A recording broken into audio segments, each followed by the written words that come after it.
আসসালামু আলাইকুম গায়েস। দেখেন বিগত আজকে 4 দিন টানা বৃষ্টিতে আমাদের কুমিল্লা গোমতী নদীর অবস্থা, পানির অবস্থা কি পরিমাণে বাড়ছে। প্রচুর পরিমাণে পানির অবস্থা বেড়ে গেছে।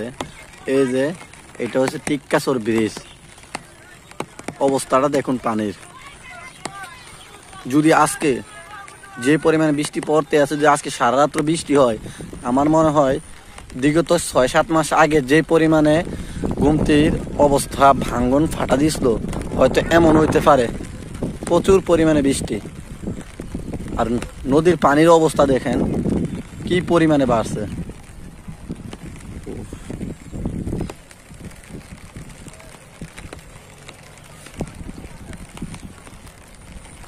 এই দেখেন গাইস, প্রচুর পরিমাণে মানুষ নদীর পাড়ে। শুধু নদীর পানি বাড়ার কারণে প্রচুর মানুষ দেখা যাচ্ছে।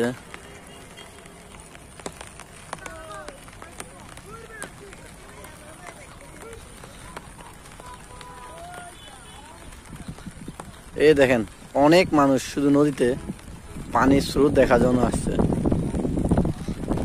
প্রচুর পরিমাণে মানুষ।